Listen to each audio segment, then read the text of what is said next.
Live from the westernunion.com VIP lounge. What's up? What up, y'all?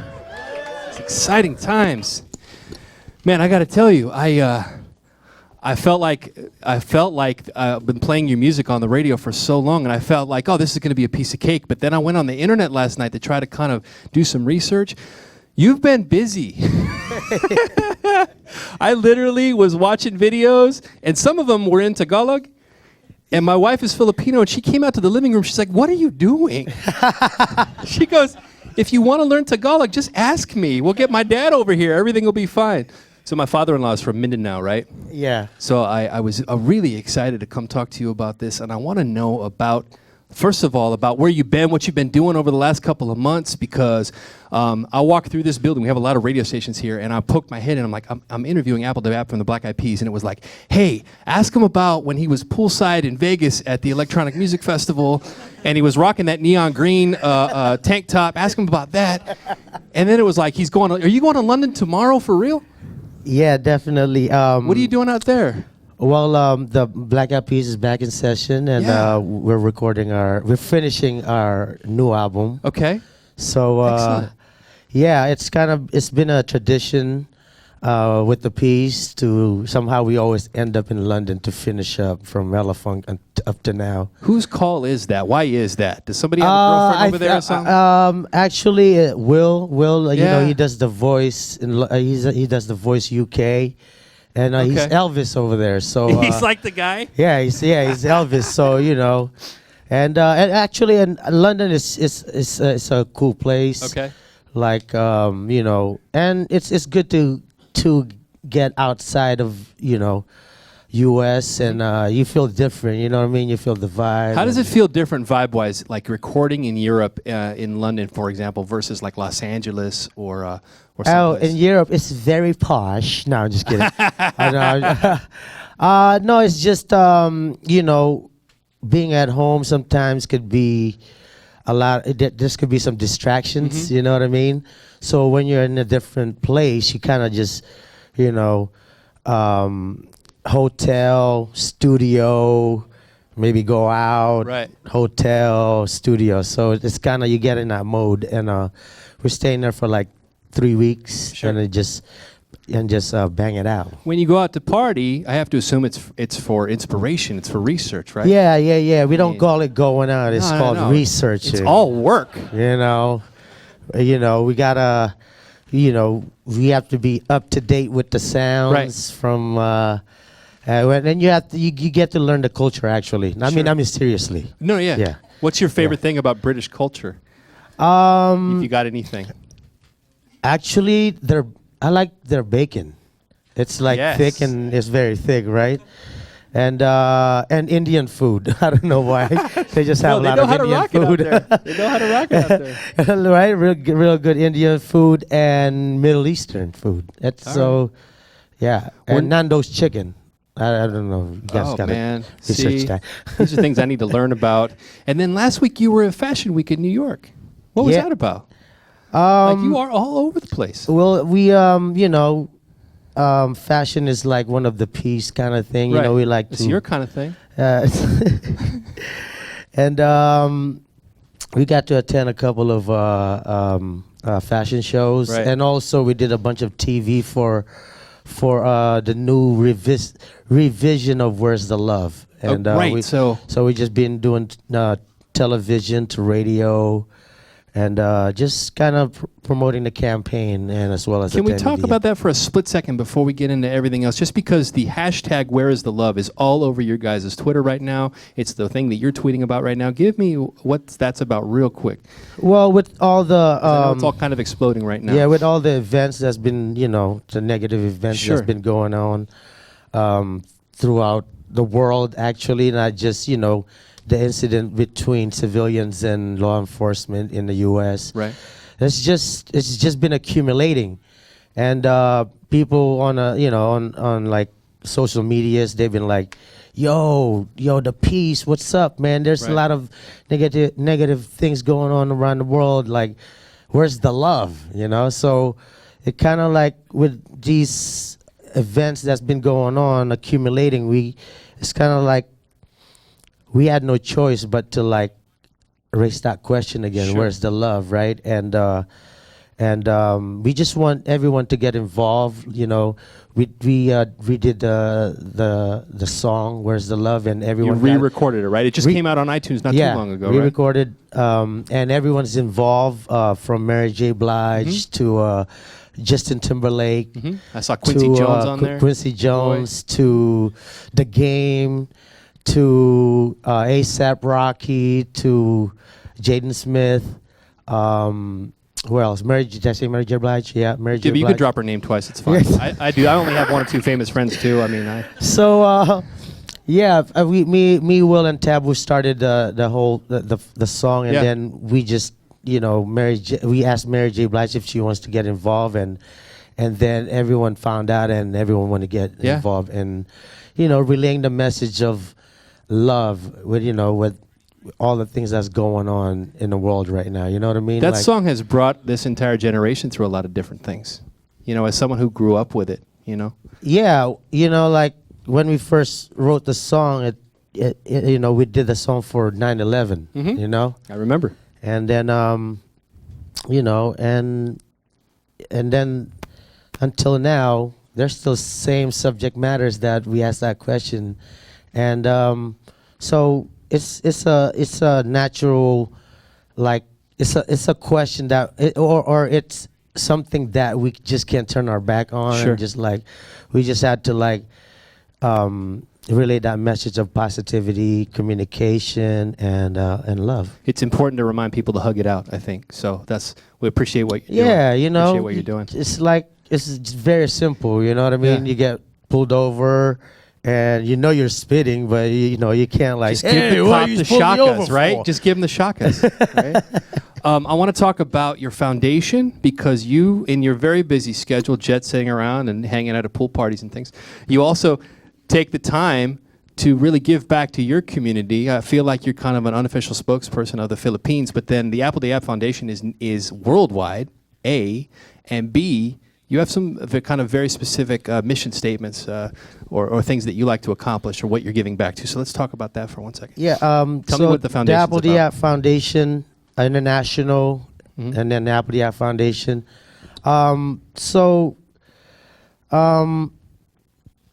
I grew up in Philippines. Right. I was born in a province called Sabang Bato, Angeles City, and I was sponsored as a kid.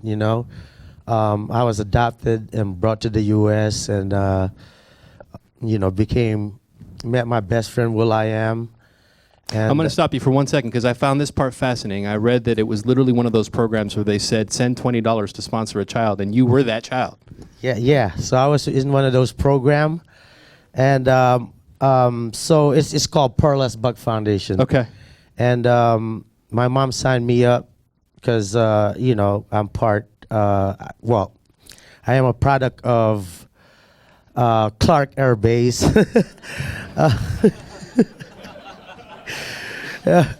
A union, if you will. And A meeting, a celebration. what they do is it's an organization that gets sponsored from the U.S. Okay.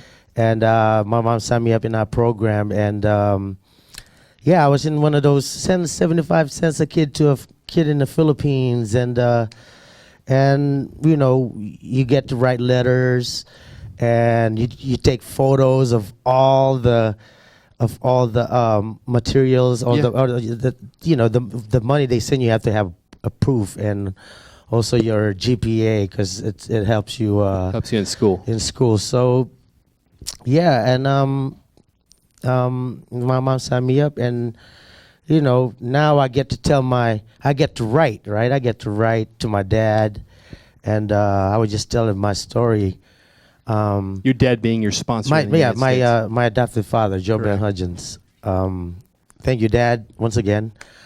And you get to write, and I got to tell my life story, because your GPA has to be really good, so they keep sending money or want to keep helping. And I would tell my dad, Dad, I'm sorry that my math grade is low because I I cannot see the board, and I have a eye condition called the nystagmus, and I cannot read the board, so I always keep catching up, and I cannot see the lecture, and I'm sorry. So I was just telling that those type of stories, and that kind of like that initiated the interest, and so he wanted he wanted to bring me to the U.S. to have my eyes looked at over here by ophthalmologists from the U.S. So took me to Julestein, to different doctors in the U.S. and and they were like nystagmus, and like because How rare is it? because What you have? it's very rare, Yeah. and you're supposed to treat it before you turn 7 years old, so it's a bit too late Right. for me. And but my disability is it's a blessing in disguise. Sure. Because that got me to the U.S. and I got an education and became a Black IP. Yeah. So Right. I don't know if a lot of people know this, but you met Will.i.am when you were in like the 8th grade. Is that right? yeah. How did that come about? So I wasn't enrolled in school yet. Uh-huh. So Will.i.am's uncle was roommate with my adopted father. Okay.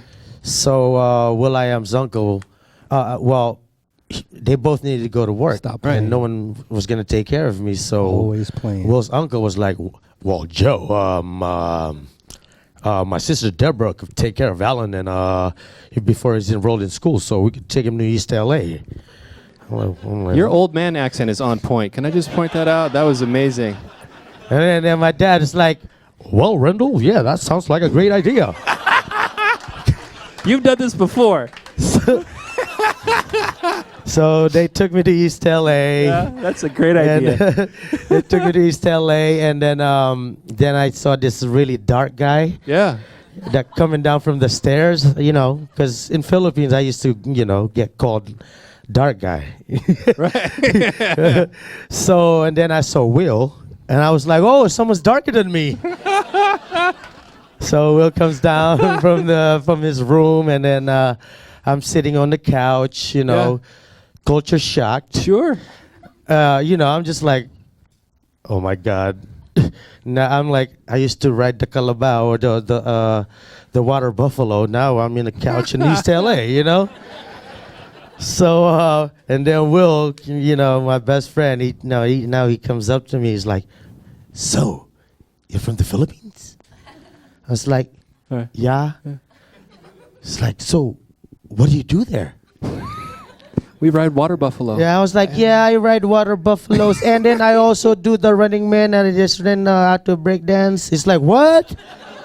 You know how to do the Running Man? Do you really, for real? He's like, show it to me. Yeah, show it to me. I want to see it. So and then I had to get up. I Give was us like, a little okay, bit. Come on. Hold on. I got to learn something today. Hang on. Hands forward, and then pull it back. Okay. Tragic, you guys. Hang on. Yeah. So that was the Running Man. My legs work as well as his eyes do, I think. So and then he was like, "You didn't run all the way from the Philippines, did you?" No. And then you were so and then what's another thing that I remember was because in Philippines we only had peanut butter, right? And then he offered me peanut butter and jelly Oh, next level. sandwich. I was like, Mind blown. oh my God. And then we shared the same interest, and Yeah. and then we formed our first dance crew, and then the rest is Right. history. Because you after are a heck of a breakdancer, by the way. I watched some videos. I was like, wait a minute, this guy. I'm not going to ask you to do that because we'll kill somebody, first of all. yeah. But you and I grew up in the same era, right? Like, I feel like maybe I got a year on you. I remember I was never good at breakdancing. I would dress up. I had the warm-up suit, and then I had the tail. Anybody else in this room have a tail back in the day? I never actually did any breakdancing because I saw a guy break his arm one time, and I'm like, no, that's not for me. But tell me how that started, because you were pretty young when you saw your first breakdances. You go to the city and whatever? Yeah, so now I saw breakdancing, on old school TV. Mm-hmm. So you have like 1 through 13, right? Right. And then you have the UHF, in the UHF, middle, maybe right? one extra. If So somebody's that's standing in where the right that's where place. the American channel's at in the Philippines. So I'll be watching that channel, and then that's where I would see like breakdancing on like a Pepsi commercial. That's where I saw the like Running Man and different kind of music videos. So Right. I started gravitating towards it, and then when I attended high school in the city, I would see kids breakdancing, and then I just started, just kind of like joining and Yeah. and practicing. And then shortly after that, I was adopted, and that's what I brought with me. And then you became a Black Eyed Pea, and then you guys exploded from being what I think they used to call a kind of backpack hip hop back in the day when you first started. Yeah. Before it all kind of blew up. Well, that was always like, it's kind of like a culture in hip hop, Uh-huh. because in high school, you'll have like what you call a cipher, right? And then you just rap and freestyle, and you had a backpack. Sure. So, now catchy name. the kids is like, that's what backpack to them. Sure. It's like, oh, old school. So everyone's like, yeah, I'm doing backpack hip hop. You know what I mean? So, So at what point did you take a step back and say to yourself, I need to start a foundation to help people. I need to give back to my community, to my country, to my countrymen, to my children. so after a decade later, Right. I was able to go back home, and for the holidays, and I went, Christmas in Sabang Bato, and I just started noticing like, and I think I get it from my mom, because my mom, she's like, so we have a house, but we have like an extra room where all the kids in the neighborhood are like, she takes care of all the kids in the neighborhood. Right. And then, she gives them little jobs here and there and stuff. So I'm like, what are these kids doing? Like I see a bunch of little kids running around the neighborhood, and I'm like, are they going to school, Mom? Or what's going on? It's like, well, some of them anak, and anak means like my son, anak, some of them cannot afford to go to school, so I just help them. So that kind of like gave me the idea of like, I'm gonna build a computer lab. I want to build a place where everyone in a neighborhood could go and learn about computers and open up information to them. Sure. So I went back, and then the next year, I was like, I called my manager, Adi Vergara. He's here today, and I was like, "Yo, Adi, I got an idea." I'm like, I'm gonna bring 25 laptops, and I'm gonna bring him this Christmas, and before that, I called my mom. I was in Ireland. Okay. After a Black Eyed Peas show, and I'm just like this idea just popped in my head, and I called my mom. I'm like, Mom, Anak, what's up? I want you to buy this building, because I'm gonna bring 25 laptops for Christmas. And she's like, Alan, are you okay? Are you drunk? I was like, well, that's besides the point. All right. Sounds like my mom. So that's besides the point. So that was because I'm very impulsive and stuff. So. Sure. So she got that taken care of, the building, and then I told Adi, I was like, yo, I'm gonna bring 25 laptops. It's like, whoa, wait, man. You can't bring 25 laptops in your luggage.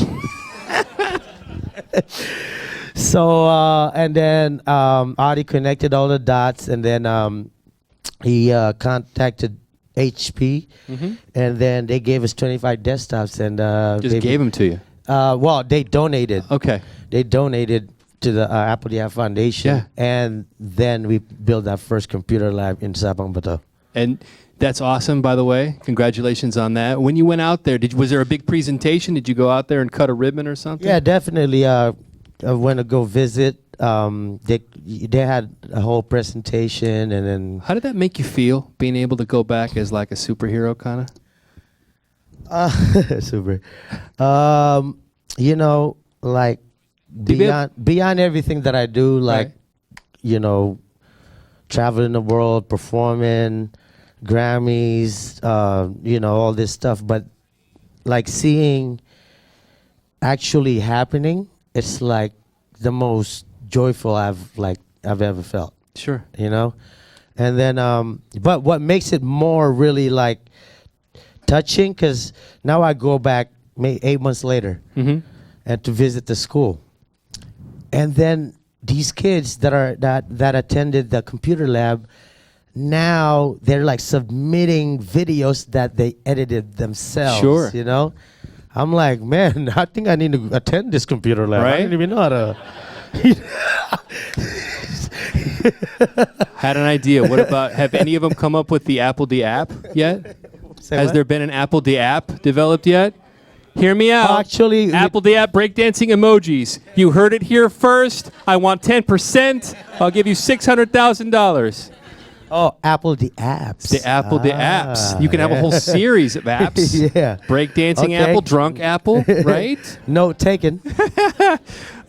So when were you diagnosed with basically legal blindness then? As far as I can remember, when I attended school. Yeah. That's when I just realized I couldn't see the board. Right. So, and then me and my mom would take these trips to Manila to have my eyes checked, and and another way when I found out, like, because my glasses were like literally like Coke bottles, and you could literally burn paper, like if you Oh, put that it- thick, huh? So We call those Mr. Magoo glasses. yeah, so yeah, as soon as I gone to school and then played with kids and Yeah. stuff. How in the world were you a worldwide performer not being able to see in a dark stage, lights on you all the time, trying not to run into people? How did that work out? I think I've developed like a sixth sense. Sure. Remember that movie? It's like I see people. No, so I think since I can't, since I'm visually impaired, that all my other senses Have kicked in? Yeah, so, and then like on a big stage, I'll go out there before the show and like, memorize the whole stage. Wow. There's going to be some holes over here. Yeah. Pyrotechnics. So, yeah, and pyrotechnics. So, and I don't know, breakdancing is like me and the floor are best friends because I don't have to like really leave the floor. Right. So my other senses I've gotten Sure. stronger. So it's about like memorization and my sixth sense. Sure. Yeah. So now you had an operation, I think it must have been around 2011, 2012, where they fixed your eyesight, kind of? Kind of, because I'm not qualified for a laser. Right. Because my eyes are like this. His eyes literally dance. They literally, I watched a video where they literally couldn't stop popping and locking. Yeah. It was crazy. They're like this. The whole time. So tell me. There is a procedure where they actually insert the lens in your retina. Right. So they do a slice on your the black part, and then it's a rolled up lens, and then they put it in there, and it opens up, and I would say it changed my vision about 5%. You know, because when the lens is closer to your retina, and then now the lens before the contacts are on top of my eyes, right? So my eyeballs are dancing around the lens. So now the lens are in with my eyes, so they're just moving with it. Right.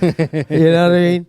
So you know, now my eyes could receive oxygen, so it's healthier, and I could swim underwater and open my eyes in the swimming pool. So it's yeah. What was it like the first time you opened your eyes and you could actually see? Describe that feeling to me real quick. Well, you know, 5%. Right. But I saw in the video where it was like you went from being able to see right here to maybe 50 or 75 feet away. Yeah, like I could almost drive now. Oh, wow. No, I'm just kidding. Why am I frightened?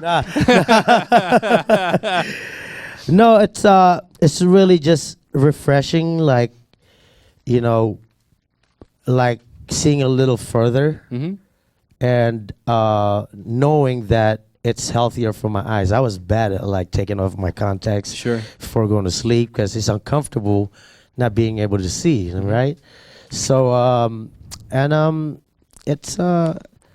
it's really I feel more confidence. Awesome. Yeah. Tell me about how you got involved with WesternUnion.com, with Dr. Lee, and what you've done for the kids of the Philippines with the same kind of, you know, with eyesight issues in general. I understand you are donating or have donated a couple pieces of equipment. So talk about your partnership with WesternUnion.com, first of all. Yeah, so I was approached by Sonia, Bob, WesternUnion.com, and Dr. Lee. Dr. Lee from Children's Hospital of Los Angeles, and it was just it's just a gift, a gift that just came because the Apl De Ap Foundation main advocacy was through education, right? So, and I've always believed in that saying: if you build it, they will come. So this is one of the gift that came, and I was approached by it, and it was the perfect gift and partnership because, you know, I was one of those kids that had obstacles and had a hard time in going to school in Philippines. You know, not able to see the board and.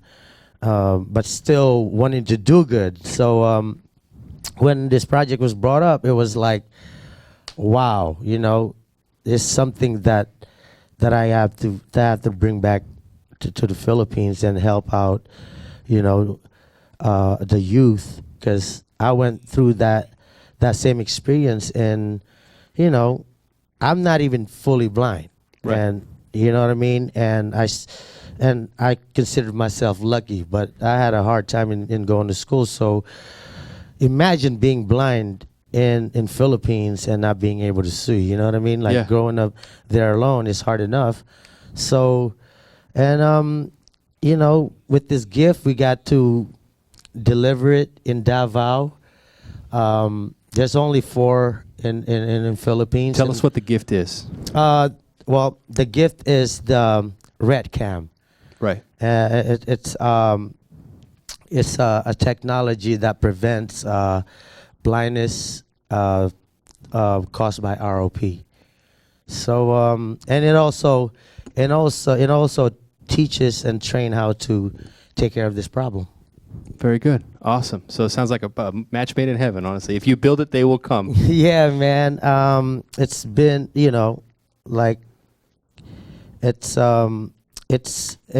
something that an epidemic in Philippines, and you know, it's something that will change a lot of children's lives, and have an opportunity to pursue their dreams. We appreciate what you've done. We appreciate the partnership with WesternUnion.com and with Children's Hospital of LA. Final question.